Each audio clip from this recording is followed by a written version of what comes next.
see the latest Nintendo newsletter? Whoa, nice graphics. I'd like to get my hands on that game. You mean you haven't played it yet?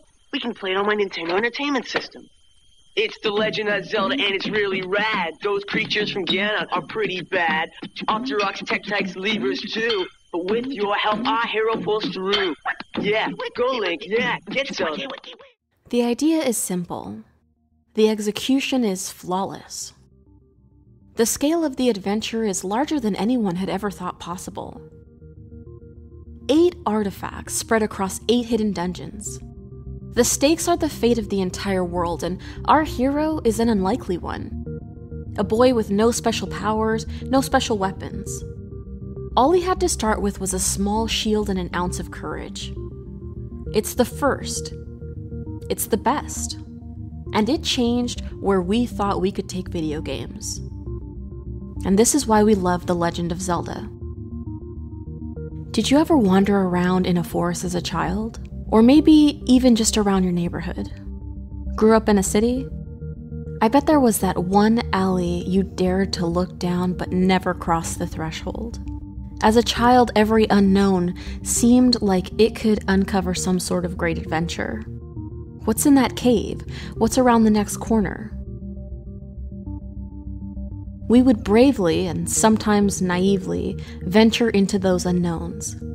And it is this shared experience that Miyamoto had in mind from his own childhood when he developed The Legend of Zelda.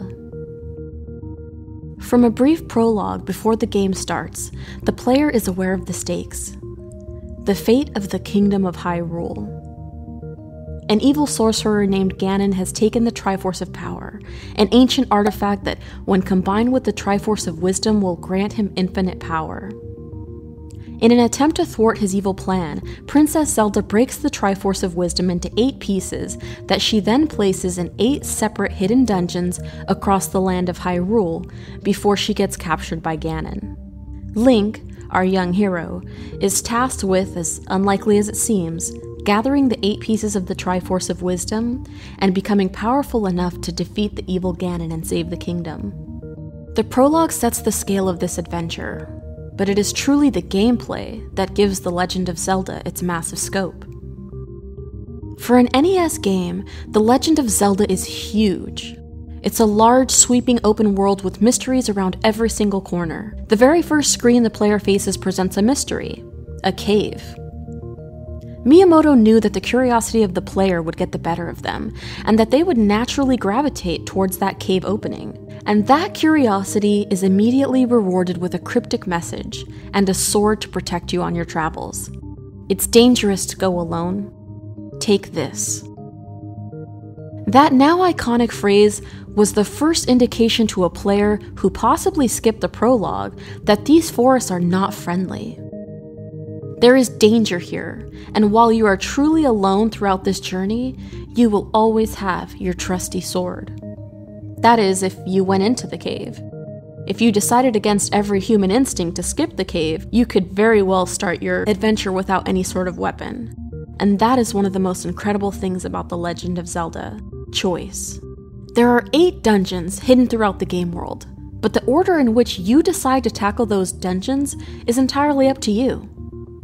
You may make discoveries as your journey progresses that lead you to Dungeon 3 before you even find Dungeon 2, and while items from earlier dungeons are needed in latter dungeons, the game does not hold your hand and tell you where to go. It is up to you, the hero, to decide where you will go. And if a problem presents itself that you can't handle, then it's up to you to solve that problem by finding a solution elsewhere in the game world. This was not a 2D side-scroller. This was not head right until everything is dead. This was a thinking man's game. And because it was born in an era before the internet, The Legend of Zelda had an incredible side effect on the world of gaming: communication. If you knew someone who had The Legend of Zelda like you, then it was inevitable that tips and tricks and discoveries were discussed. Did you know that there's a heart container by the lake? What? Yeah. Burn the 5th bush on the right with the blue candle. Did you hear about the second quest? The second quest? No! If you beat the game starts over and all the dungeons are completely different. Millions of kids were having these exact conversations in the lunchroom, on the playground, on the bus on the way to school. Any hints or ideas about how to tackle a certain boss or even find a hidden dungeon were being discussed at length. Tip hotlines were set up, newsletters were sent out. In fact, The Legend of Zelda may have been a precursor to all video game media today, because born from the need to understand the game and to receive tips and strategy on what to do were newsletters which would eventually lead to Nintendo Power, a magazine that usually featured detailed walkthroughs and eventually evolved into what we see today in gaming media. Zelda was the first game to capture the public's imagination on such a large scale. 6.5 million people had copies of the game. And while the mystery of what to do next got everyone talking, what had us really pulling our hair out and looking at our watches to see if we could stay up for another hour was the core of what made Zelda so great: the gameplay. The Legend of Zelda is hard. Really hard. The casual gamer today may not make it past the first 3 or 4 scenes if they're not familiar with the format. The action is fast and the enemies are many.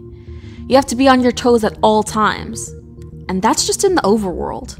The dungeons bring us new and harder enemies, endless mazes that require our cunning as much as our reflexes, not to mention a boss creature at the end of each one protecting the Triforce piece we desperately need.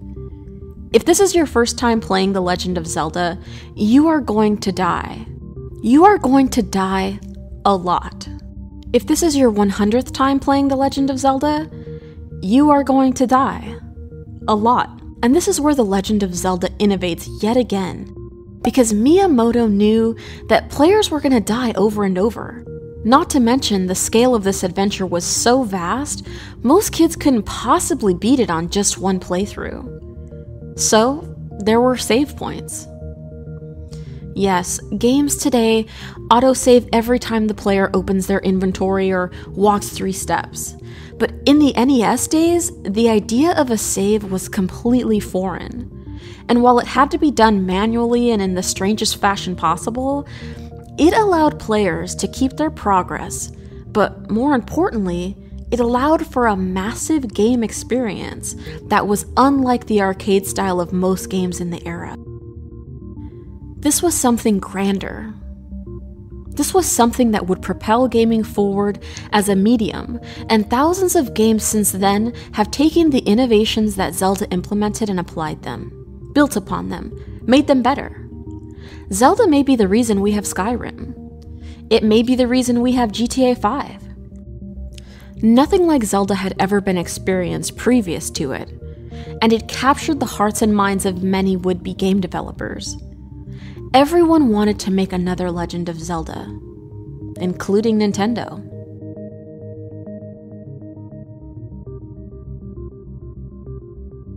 The legacy of this first and incredibly innovative game in the Legend of Zelda series can be seen to this day.